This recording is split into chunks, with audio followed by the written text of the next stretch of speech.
Nous allons parler de la République démocratique du Congo, la Côte d'Ivoire, le Sénégal et le Togo sur le plateau. L'équipe est au complet, démarrer aujourd'hui, jeudi. Ce n'est pas tous les jours que ça arrive comme ça. Rodrigue Aïgo, bonsoir Rodrigue. Bonsoir Samuel et bonsoir fidèles téléspectateurs. Abel Clous, oui, voilà, bonsoir Abel. Bonsoir Samuel, bonsoir aux deux amis ici présents. Juriste, et bonsoir à toutes les téléspectatrices et téléspectateurs de New World. Juriste et président du comité d'action juridique et sociale du Togo, Dominique Aliziou, bonsoir. Bonsoir Samuel, bonsoir à tous et à mes deux amis. En face de moi. D'accord. On commence avec la République démocratique du Congo. L'opposant et candidat malheureux à la présidentielle, Martin Fayulu, a annoncé qu'il ne siégera pas comme député, se considérant comme président élu. J'ai été élu président de la République, dit-il. Je ne peux pas me rabattre comme député. Jamais, a-t-il martelé.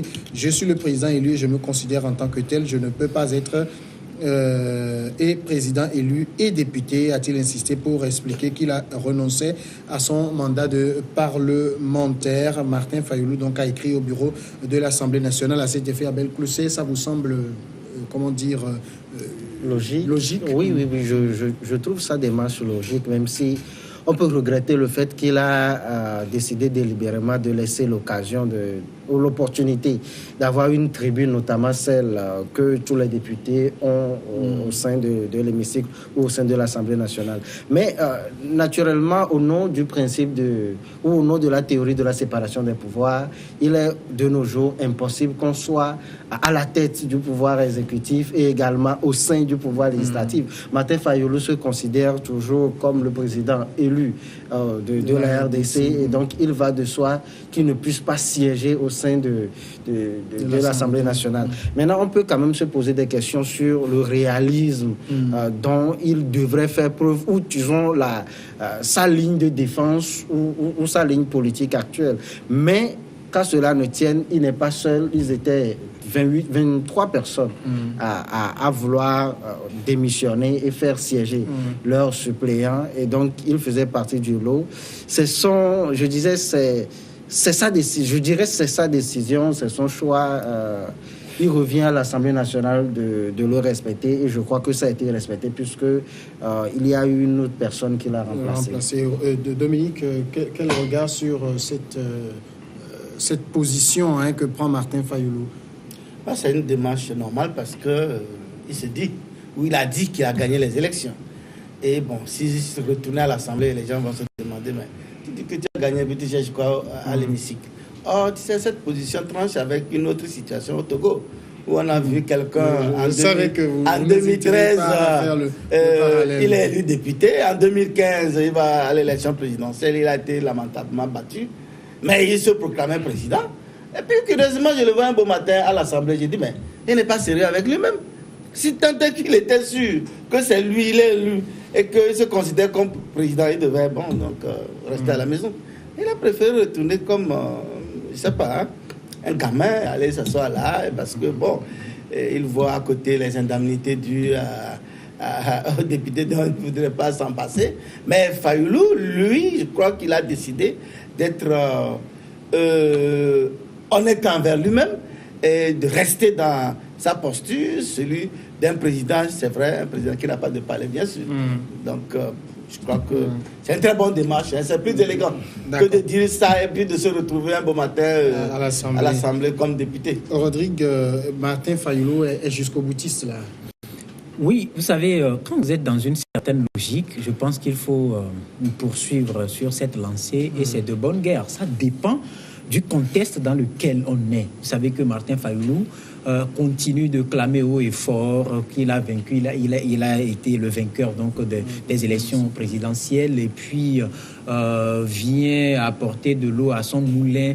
La déclaration de l'évêque dans une interview accordée à une radio internationale, voilà, où il estimait que selon les résultats à leur possession, plus de 60% des suffrages auraient été exprimés en faveur de Martin Fayulu. Et quand vous êtes dans cette logique-là, vous savez que il ne sera pas facile pour vous d'aller siéger. Mais il y a un souci. Le souci, lorsqu'on est dans l'élan de devenir président de la République et qu'au même moment, on joue sur un second tableau qui constitue les législatives, ça devient une question de choix.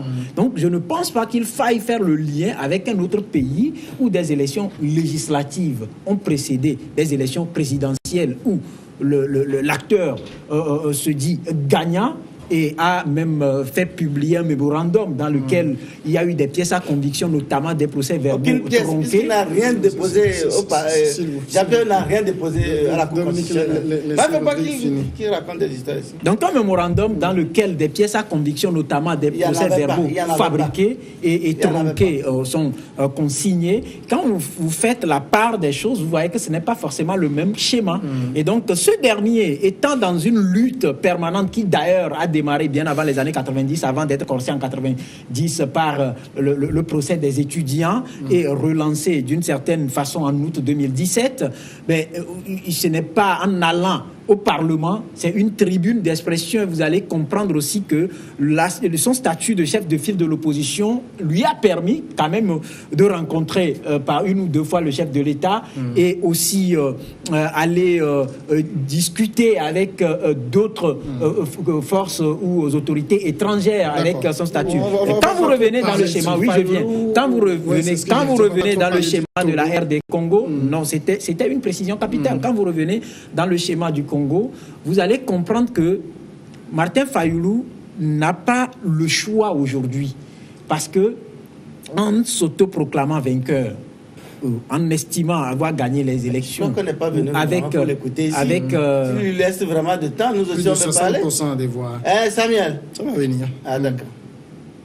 Rodrigue, allez-y. Non, je pense que moi je suis venu écouter religieusement Dominique Alizé, donc je préfère l'écouter que de faire des commentaires. Parce que je pense que nous sommes autour d'un plateau où on va faire un débat civilisé, un débat entre responsables. Mais quand ça va commencer comme ça, je ne pense pas être en mesure aujourd'hui d'aller du tic au tac. Je ne suis pas dedans.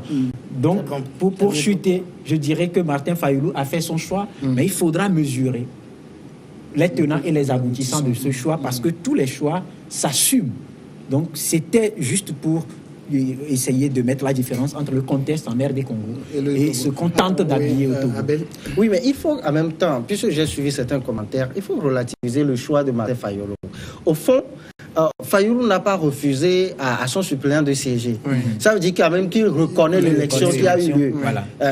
Ne serait-ce que l'élection législative. Il reconnaît quand même l'élection, mais il se dit président élu et comme tel, il ne peut pas être à la présidence et être également au sein voilà, il n'a pas de présidence. De l'hémicycle. Non, c'est une manière de parler, puisqu'il se dit président élu. Moi, je pense que les jours à venir seront assez difficiles pour Martin Fayulu, dans la mesure où on a remarqué la manière dont les puissances étrangères ont commencé par le lâcher.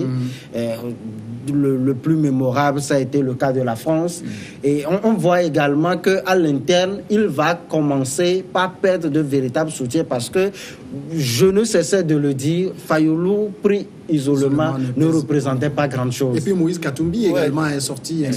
Justement, donc une fois que les gens vont le lâcher, mais il est obligé de se retrouver avec sa portion congrue. Il était député le seul de son parti. Aujourd'hui, il est élu à Kinshasa. Peut-être qu'il va vouloir revenir, ou peut-être également qu'à cause de son honneur, il va vouloir lâcher cette position. Oui, mais ce que moi je voudrais... Ça va juste quelques secondes. Oui, c'est que bientôt, Félix a annoncé l'ouverture qui doit permettre donc aux autres leaders, notamment Moïse Katumbi et puis Jean-Pierre Bemba, de rentrer. Or, c'est ce soutien. Bon, Bemba, lui, n'a pas de problème. Il est dans le pays. Non, il n'est pas encore rentré. Non, Bemba, il est là. Il était venu en RDC. Il était allé, il est reparti. Non, mais il n'a pas de problème. Oui, il n'a pas un problème particulier. Oui, mais c'est parce qu'entre-temps, on l'avait empêché de déposer ça. Alors, ça regarde le fil de réflexion. On sonne la courte pause. On revient tout de suite après.